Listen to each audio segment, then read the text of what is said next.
Alors bonjour à tous, nous voilà en compagnie de Christophe Denis dans quelques minutes. Il va arriver là, voilà, il va nous rejoindre. Donc aujourd'hui on va avoir Christophe Denis donc, qui est actuellement sur l'USM Malakoff, voilà, et également sur l'équipe 21. Donc il va nous rejoindre, voilà, je viens de l'inviter. Voilà, donc j'espère que tout le monde va bien. Nous revoilà aujourd'hui pour ce petit format qui est donc toujours assez court. Voilà, donc bonjour à tous, n'hésitez pas à rester connectés, on va être en direct avec Christophe Denis. Voilà, donc on va évoquer avec lui donc un petit peu son parcours.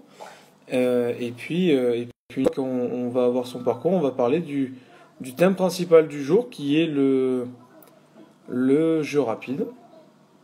Voilà, donc on va Christophe arrive, que tout le monde se connecte, je vous laisse un petit peu prendre part à la vidéo. Voilà, et ben voilà, nous avons Christophe avec nous. Salut, Salut Christophe, j'espère que ça va. ça va super bien. Et toi? Bah écoute, ben moi ça va nickel aussi. Tant Voilà. mieux. Donc j'étais en train de dire à nos internautes qui commencent à se connecter en masse là, que du coup on allait aborder un petit parcours, ton petit parcours et ta présentation personnelle. Et puis Ouais, ensuite qu'on allait évoquer donc le thème du jour qui était basé autour du jeu rapide. super. Voilà. C'est Voilà. un, Donc c'est un bon sujet tout ça. Attends, je vais enlever tout ça parce que ça doit te gêner. Voilà. Ah, je suis bien. Tu me vois bien? voilà. Nickel, parfait.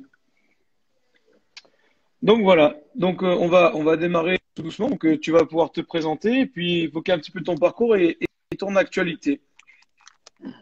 Je te laisse la parole, Euh, c'est à toi. Tu me laisses 30 secondes pour évoquer tout ça, c'est ça?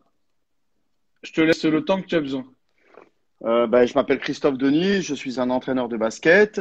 J'ai commencé, je vais pas vous faire toute mon expérience, mais j'ai commencé véritablement, si tu veux, à entraîner du côté d'Antibes, à l'époque, à l'Olympique d'Antibes, entouré de personnes qui m'ont appris énormément de choses. Donc, j'ai fait quelques années là-bas, 17 au total du côté d'Antibes, en tant que joueur et en tant qu'entraîneur par la suite. Et j'ai eu cette opportunité au début des années 2000 de pouvoir intégrer donc l'équipe première de l'Olympique d'Antibes et la direction du centre de formation. Voilà, et j'ai commencé ma carrière professionnelle d'entraîneur de cette manière-là. J'ai évolué ensuite du côté de Paris, au Paris Basket Racing, où j'étais responsable du centre de formation pendant à peu près une dizaine d'années, tout en étant adjoint sur l'équipe première. Et en 2011, j'ai pris les rênes de l'équipe professionnelle, qui à l'époque était le Paris-Levallois, durant 4 saisons. Ensuite, j'ai évolué du côté de Rouen, qui à l'époque était en Pro A, parce que ça s'appelait encore la Pro A. Donc le RMB à l'époque, qui était le SPO Rouen, était en Pro A. Et donc voilà, j'ai dirigé l'équipe première, l'équipe professionnelle pendant un an, et une dernière expérience dans le monde professionnel du côté de Bourg-en-Bresse à l'époque en Pro B. Voilà, ça fait grosso modo de à peu près 1995, tu vois, Flo, jusqu'en 2016 dans le monde professionnel. Donc ça fait à peu près 20 ans où j'ai vécu énormément de choses. J'ai appris beaucoup aussi. Et aujourd'hui, j'ai repris un poste de professeur de PS. Voilà. Et pour moi, c'est totalement cohérent, si tu veux, avec tout ce que j'ai entendu par le passé. En l'occurrence, sur le développement de notre jeunesse, quand on parle de sport et d'acquisition de compétences. Voilà, je suis manager général, directeur technique et entraîneur de l'équipe première ici à l'USM Malakoff, un petit club de banlieue parisienne où je m'éclate totalement, notamment avec les jeunes. Et puis, je suis depuis quelques années maintenant consultant pour Canal+, Canal+, International, où j'arrive à couvrir avec Canal donc la NBA pour le continent africain, aux côtés de Georges Eddy, la Basketball Champions League avec Canal+ France et les matchs de l'équipe de France. Et là, depuis cette année, je travaille en collaboration avec la chaîne L'équipe le championnat de France de Jeep Elite, la Pro B Ouais. et la Ligue féminine, parce que la chaîne L'équipe diffusera aussi, d'ailleurs très prochainement, le basket féminin, et ça, j'en suis ravi. Ça, c'est une super nouvelle, ça. Oui, Génial. ouais, c'est une bonne Alors, ça, nouvelle. c'est une vraie bonne nouvelle. Ouais, ouais, ouais, Donc, ouais, ouais. avant de commencer réellement à rentrer dans le vif du sujet, donc un parcours super, et c'est pour ça que c'est hyper important que tu passes un peu de temps avec nous, c'est génial. Tu as une question d'Amine, donc Amine, je te salue. Ça a été un gamin que j'ai eu en sélection par le passé et qui te pose la question, qu'est-ce qui t'a donné envie en fait d'être dans le basket? Mon père, j'ai un père qui a été entraîneur professionnel lui aussi, qui a été entraîneur national, qui s'est beaucoup occupé des filles, qui est un des entraîneurs les plus médaillés de la FFBB, et j'en suis fier d'ailleurs. Ouais, tu m'étonnes. Et évidemment très tôt, je me suis retrouvé sur un terrain de basket et voilà, j'ai été éduqué dans une famille très sportive, puisque ma mère vient de l'athlétisme, et je me suis retrouvé voilà, ou autour d'un stade là, dans le landau déjà. Ma mère me disait que tous les 400 mètres, elle me berçait un peu avant de repartir. Et quand j'étais pas autour d'une piste d'athlée, j'étais sur un terrain de basket. Donc voilà, oui, effectivement. Et puis après, euh, en voyant mon père sur les terrains de basket comme ça m'a donné le virus de la compétition et surtout la passion de ce sport que je trouve être un sport magnifique, tout simplement. Bah, c'est en tout cas de belles déclarations. On a Tommy, donc salut Tommy. Il te pose une question. Donc Tommy, c'est mon frère pour ceux qui ne le savent pas. Il te demande comment est Johan Ryu, si tu l'as déjà croisé, si tu le côtoies un petit peu. J'ai pas eu la chance de beaucoup le côtoyer. On s'est croisés, mais c'est quelqu'un de très sympathique, qui a des avis bien tranchés sur certaines choses, mais c'est quelqu'un de passionnant et c'est surtout un passionné de sport. Ah ouais, clairement, ouais. Il te donne envie de regarder les matchs sans les images, oui. Ouais.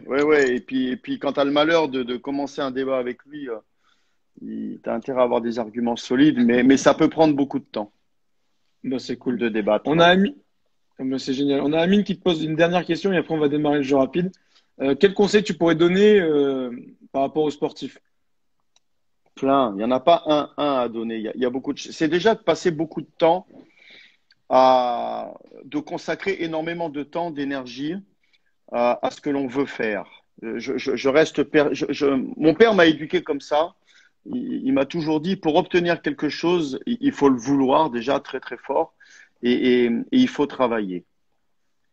Après, on apprend avec l'expérience dans le travail à être efficace, à être efficient par la suite. Mais ça, c'est des notions qui arrivent plus tard. Mais quand on est jeune basketteur, il faut être déterminé, il faut être passionné, il faut savoir se fixer des objectifs et comprendre une chose, c'est que pour pouvoir les atteindre, il faut y consacrer énormément de temps, mais pas que.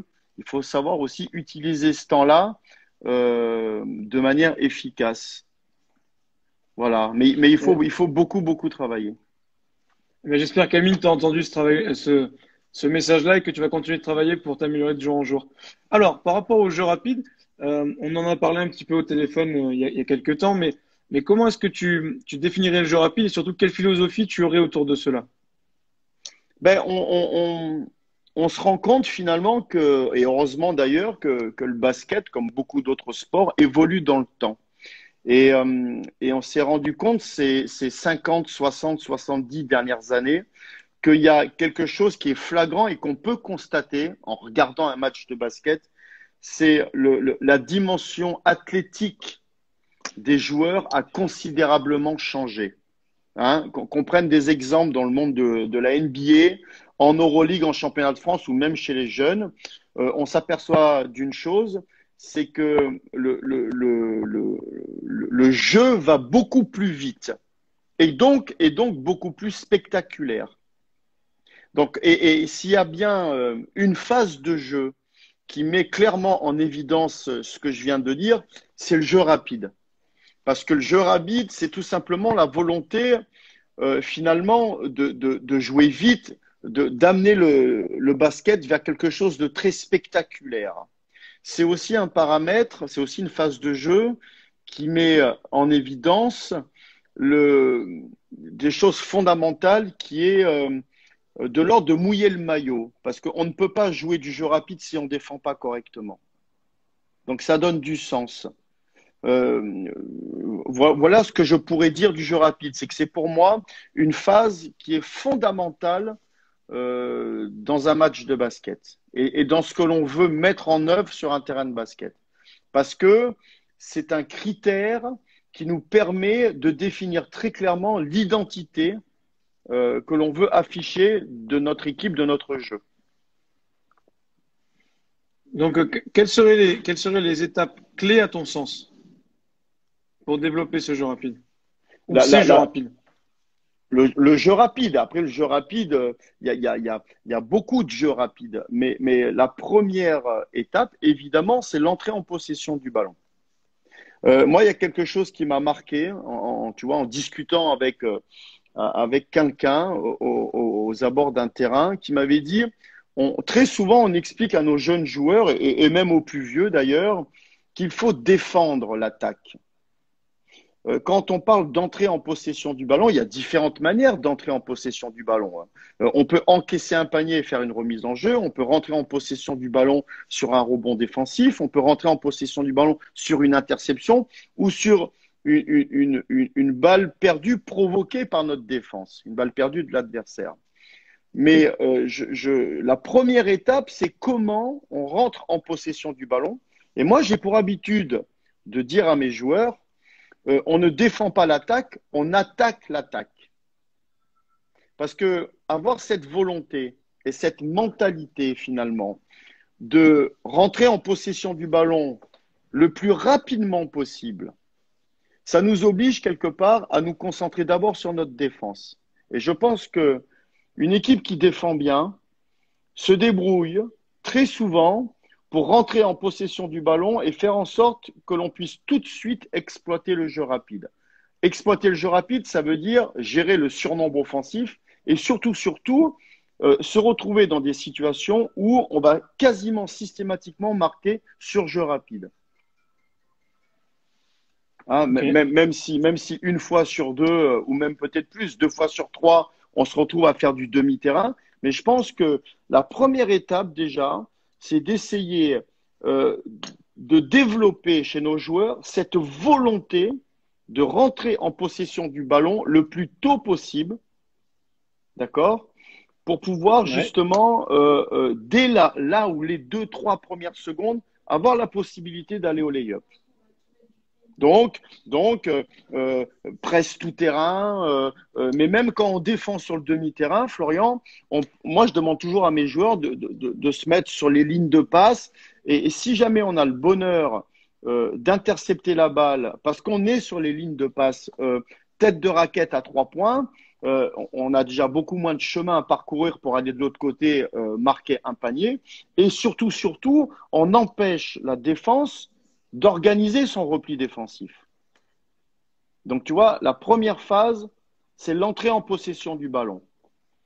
On peut jouer du jeu rapide en interceptant un ballon au milieu du terrain ou sur la ligne à 3 points. On peut rentrer en possession du ballon sur un marché adverse, donc une remise en jeu sur le côté. On peut rentrer en possession du ballon sur un rebond défensif. On peut rentrer en possession du ballon sur un panier encaissé. Mais le jeu rapide ne sera pas exécuté de la même manière en fonction de cette entrée en possession. Donc ça, c'est la première phase. Voilà. Et après, il y a la deuxième phase qui est le franchissement de la ligne médiane. Donc la première moitié de terrain. Et en général, l'efficacité du jeu rapide se fait sur cette deuxième phase-là. Entrer en possession du ballon, qualité de la première passe et surtout le jeu de passe que tu vas mettre en œuvre jusqu'à la moitié de terrain. Parce que si tu te retrouves en surnombre offensif sur la ligne médiane, tu sais très bien que derrière, ça va être du 2 contre 1, 3 contre 1, 3 contre 2. Donc, tu es en position de surnombre offensif. Et la troisième étape, c'est effectivement de fixer la défense, donc d'obliger la défense à faire un choix très souvent, Florian, stopper le porteur de balle. Mais Porteur de balle, ouais. vu qu'ils sont en infériorité numérique, si tu fixes correctement, tu te débrouilles à donner le ballon finalement à un joueur qui est seul et qui peut lui aller vers le cercle. Et la dernière étape, c'est la finalité, c'est la finition, qui est une étape très importante parce qu'aujourd'hui, d'un point de vue technico-tactique et surtout physique, on s'aperçoit que le repli défensif est de mieux en mieux organisé. Déjà, on s'aperçoit que les adversaires perdent de moins en moins la balle. Je trouve Moins que de les... ballon. ouais, donc, il y a moins de ballons faciles, entre guillemets, à exploiter. Et que cette dernière étape de finition est très importante parce que on parlait d'efficacité et d'efficience tout à l'heure. Si tu joues 10 contre-attaques et que tu arrives à scorer qu'une ou deux fois, tu n'es pas efficace. Donc la finition, c'est aussi quelque chose à travailler. Voilà, grosso modo, si tu veux, les étapes chronologiques, l'entrée en possession, la traversée la première moitié de terrain, fixer, donner, finition. Voilà 4 étapes pour moi qui pourraient quelque part matérialiser le jeu rapide. Alors, par rapport à ça, comment est-ce que tu les gères sur une séance d'entraînement? Imaginons que ton corps de séance est une demi-heure ou trois quarts d'heure sur le jeu rapide. Comment est-ce que tu travailles? Est-ce que tu séquences toutes ces parties-là? Est-ce que la finition, tu vas la travailler de la même manière pendant le jeu rapide ou est-ce que tu vas la travailler à côté, tu vois, sur des FIO, par exemple? Ben, ça va dépendre des catégories, si tu veux, parce que à chaque catégorie, sa capacité à réaliser des choses. On va pas, si tu veux travailler la finition, par exemple, hein, qui est la dernière étape avec des U11, tu vas Mm. pas la travailler de la même manière qu'avec des U20, des U17 ou des U15. Pourquoi? Parce que le rapport de force n'est pas du tout le même. Mm. Tu comprends? Euh, Partons déjà, moi, il y a Totalement. quelque chose. Oui, ouais, il y a quelque chose sur. Oui, parce que la gestion du contact, le tir en crochet, tu t'apercevras si tu fais des statistiques, et moi je l'ai fait à l'époque du Paris-Levallois. On avait avec Thomas Drouot relevé des statistiques sur le nombre de lay-ups sans opposition durant un match. Ça représente moins de 3% sur tous les tirs tentés. Quand tu vas au lay-up, en général, il y a toujours une opposition. Rares sont les fois où tu fais du 1 contre Mm. 0. Ça arrive, bien, et c'est le but du jeu d'ailleurs, mais ça arrive rarement. Donc ça veut dire qu'il faut être capable de finir et de scorer en étant tout le temps en opposition, avoir un défenseur avec soi. Hein. Donc, tu mets pas les mêmes exercices en place et surtout, tu ne mets pas les mêmes contraintes en place. Est-ce que le défenseur est devant? Est-ce qu'il est sur le côté? Est-ce qu'il est derrière? Donc, tu peux faire du 2 contre 1 plus un défenseur qui arrive en retard. Tu vois, chez les catégories de Ouais. jeunes, ça marche bien avec les U15 parce que tu obliges finalement le porteur de balle déjà à gérer un défenseur qui est devant soi, qui est bien revenu en défense, donc fixé et donné. Et au moment où tu donnes et que ton partenaire va au lay-up, lui, il peut être confronté au défenseur qui arrive en retard. Mais s'il est en retard, c'est qu'il est ou dans le dos ou sur le côté. Mm. Voilà. En fait, ce que je veux que tu comprennes, c'est que euh, le jeu rapide, comme d'autres phases de jeu, on peut il faut toujours travailler ce thème-là et aligner différents euh, paramètres de performance. C'est-à-dire qu'il faut à la fois travailler le technico-tactique avec le Mm. physique, avec le mental. Ouais. D'accord? Donc, les exigences, tu peux faire par exemple des U11 jusqu'au U17, un seul et même exercice, par exemple du 2 contre 1, retour 3 contre 2, mais que les exigences ne vont pas être et les contraintes ne vont pas être les mêmes si tu veux en fonction des catégories. Donc, tu peux demander aux défenseurs de défendre les mains dans le dos, par exemple en U11, d'accord? Ouais. Tu peux amener un défenseur en retard, tu peux, voilà, il y a différentes exigences que tu peux mettre, si tu veux, en fonction des joueurs que tu as sous la main. Par exemple, moi, en échauffement, ça m'arrive de faire du 3 contre 0 ou du 4 contre 0 Mm. pour travailler le rebond, l'enchaînement rebond, première passe. Mm. Il n'y a pas de défenseur. Mais par contre, mon exigence va être très, très haute. sur le timing de la passe, l'endroit où la passe doit arriver, le timing de course, l'occupation des couloirs, etc. Et tu vois, quand on parle de finition, je ne tolère pas et je sanctionne chaque fois qu'un lay-up est loupé alors qu'il n'y a pas de défenseur. Pour que déjà les joueurs mentalement, ils Oui, c'est clair. s'infligent cette exigence de Mm. dire, il n'y a pas de défenseur, je ne peux pas louper un lay-up. Un lay-up ne se rate pas quand il n'y a pas de défenseur.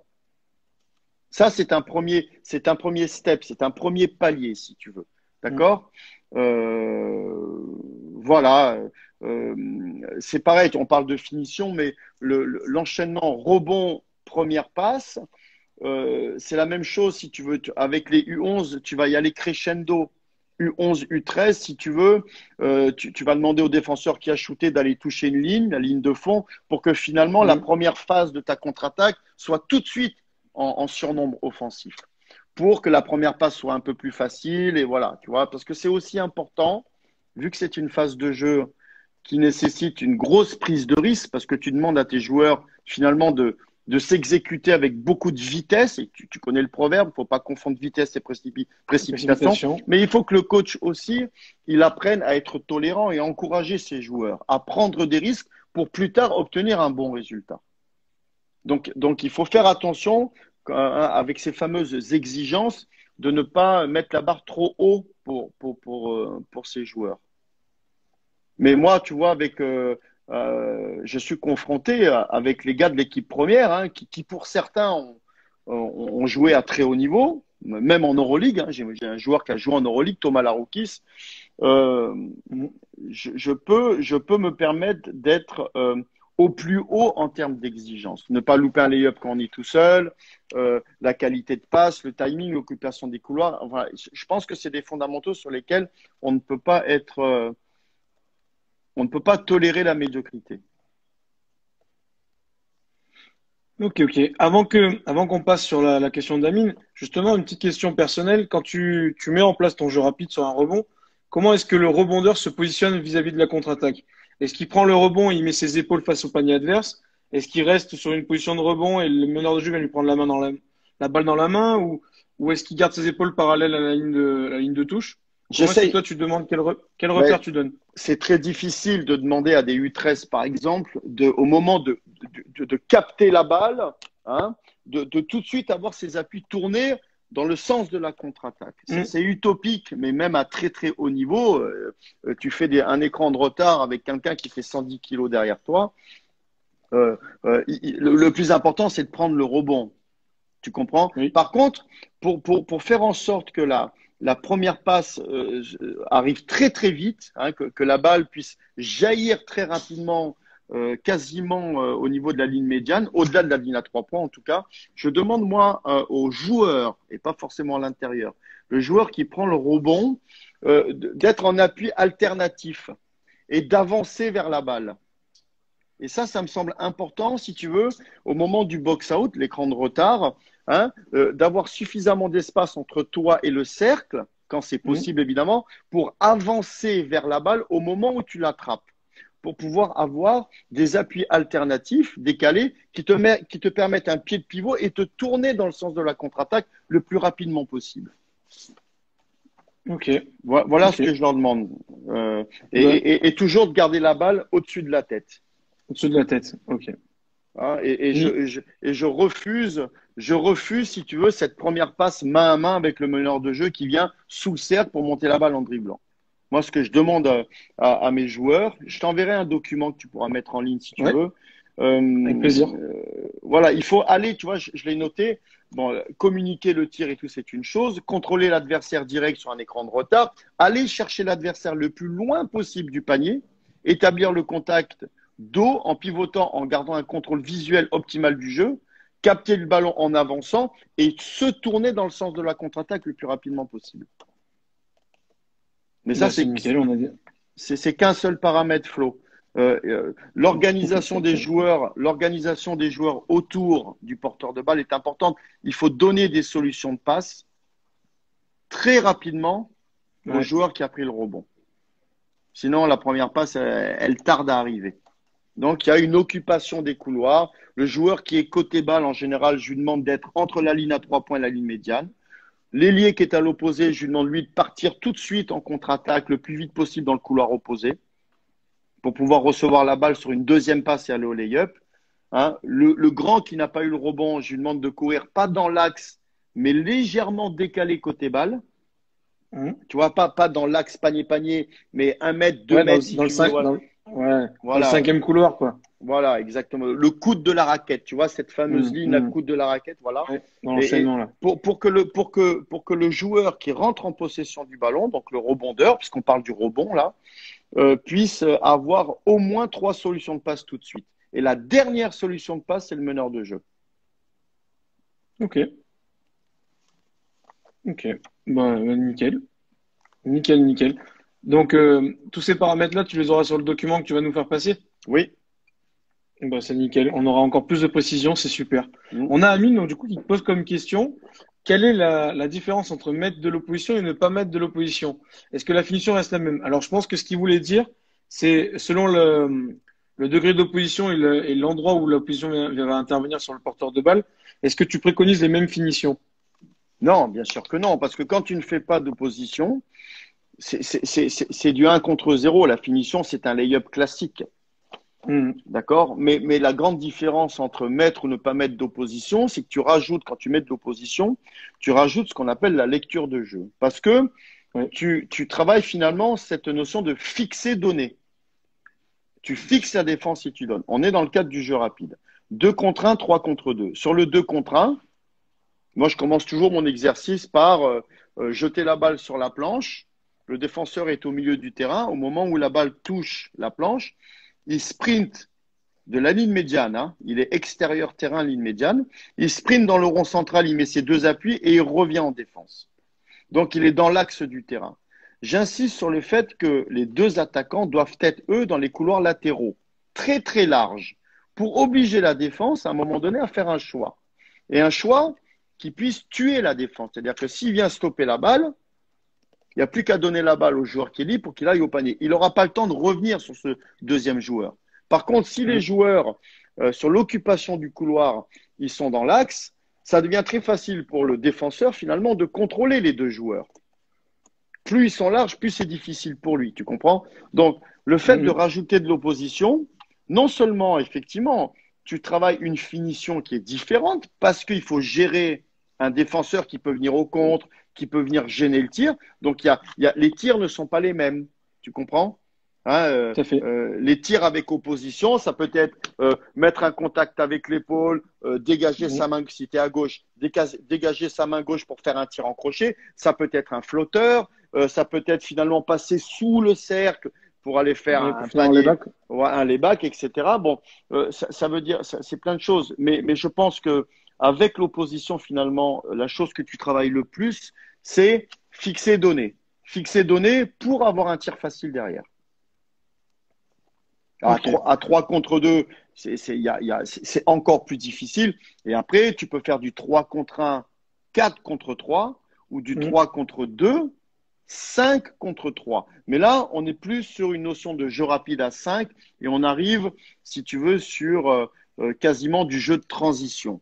Il ne faut pas oublier que le jeu rapide, on ne le définit pas, si tu veux, en fonction du surnombre offensif, c'est-à-dire 2 contre 1, 3 contre 1. On peut faire du jeu rapide à 5, mais le jeu rapide, c'est 0,3 secondes. Alors, en U11, ça peut être 0,5, 6, 7. En U13, ça va être 0,5. En U15, ça va être 0,3, etc., etc. Tu comprends? Hein, mais c'est dans le temps qu'il faut définir le jeu rapide. Donc, tu nous as dit tout à l'heure que tu étais donc sur un groupe de seniors. Est-ce que tu amènes les mêmes situations pour le jeu rapide sur ton groupe senior que ce que tu amènerais sur des groupes de jeunes? Oui. Est-ce que tu demandes les mêmes principes? Oui, parce que nous, si tu veux, on a cette volonté finalement de travailler autour d'un cahier des charges techniques où on leur apprend finalement le jeu rapide sous une certaine philosophie. L'occupation des couloirs, si tu veux, que ça soit en U11 ou en senior, l'occupation des couloirs, c'est toujours la même. Cette volonté, si tu veux, de traverser le premier demi-terrain sans dribble. Dès les catégories U11, on leur apprend à franchir la ligne médiane sans dribbler. Rebond, une passe, deux passes, qu'elle passe par le milieu ou à l'opposé, mais voilà. Et on n'autorise qu'un seul dribble après sur la deuxième partie de terrain. Fixé, donné. Voilà. Mais on fait sur toutes nos catégories. Alors, on insiste sur certains exercices plus que sur d'autres en fonction de l'âge, mais c'est toujours du 2 contre 0, 3 contre 0, 4 contre 0 au grand maximum. Mais ça, c'est avec les grands, le 4 contre 0. Et après, c'est du classique 2 contre 1, 3 contre 2. Quand tu mets deux défenseurs, ça devient un peu plus compliqué. Je le fais avec les U17, moi. Alors, ce n'est pas des U17 élites. C'est un niveau départemental. Mais vu qu'ils sont pour certains débutants, on leur apprend déjà à gérer un puis deux défenseurs.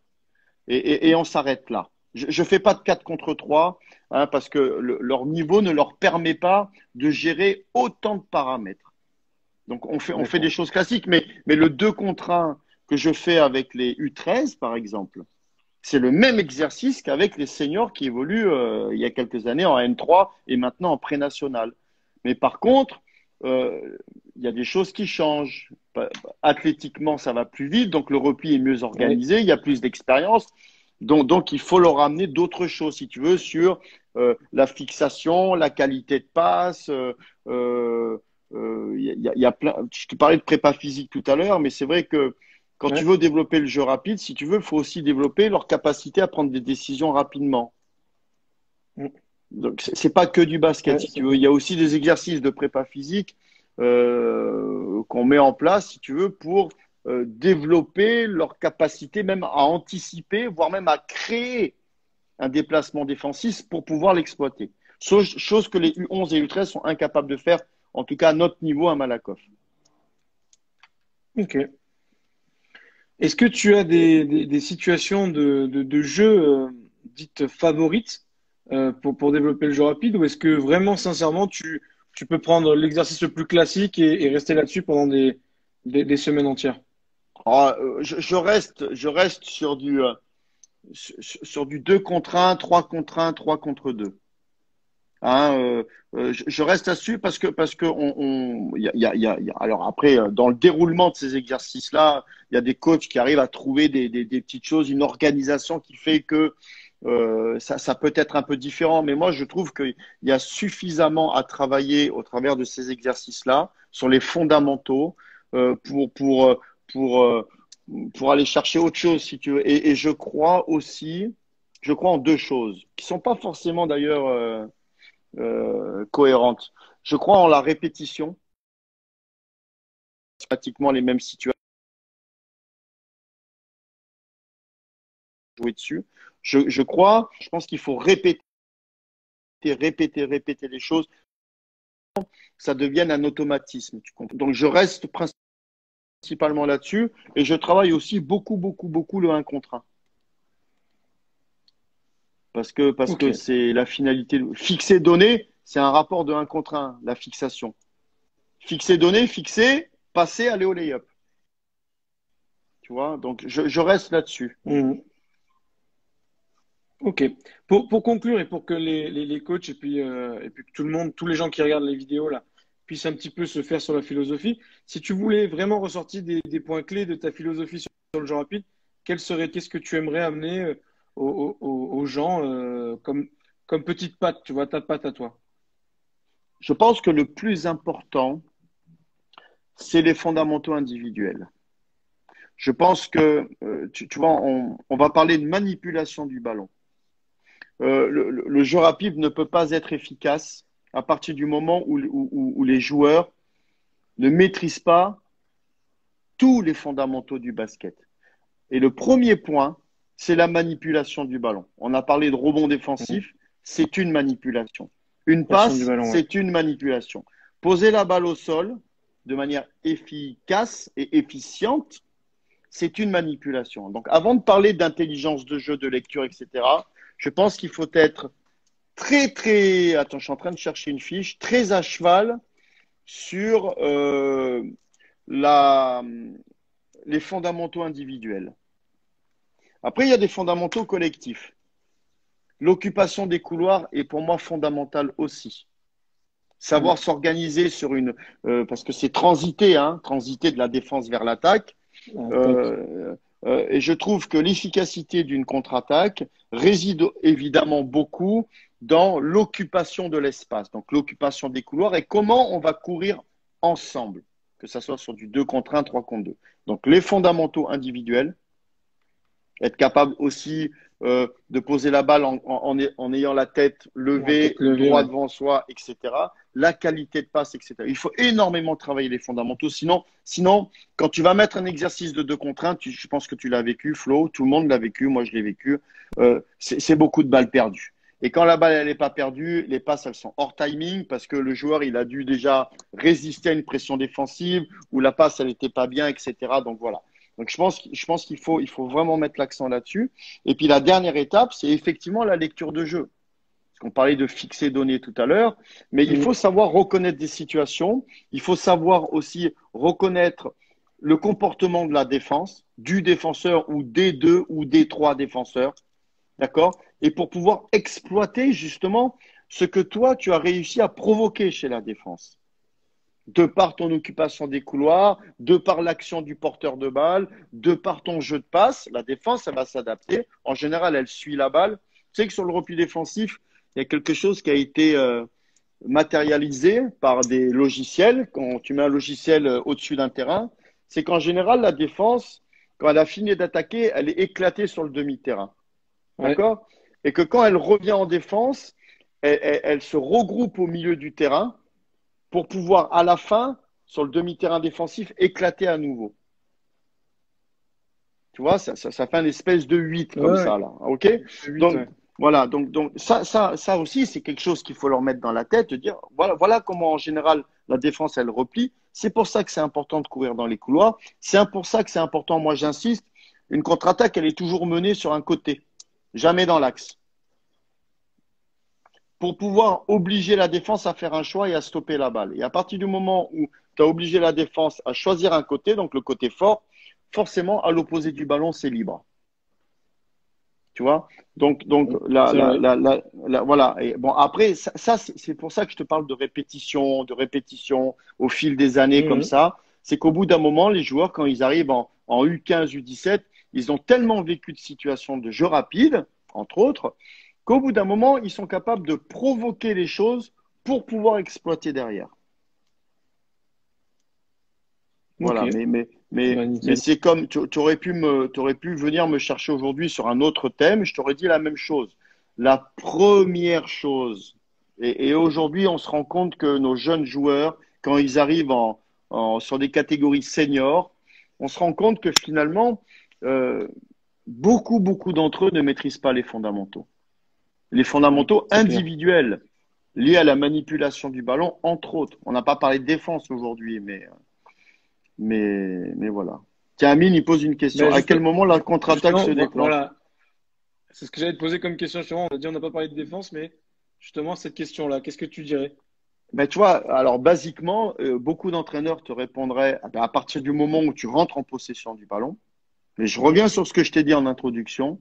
On attaque l'attaque. Donc je pense qu'une contre-attaque, on peut la préparer quand on est en défense.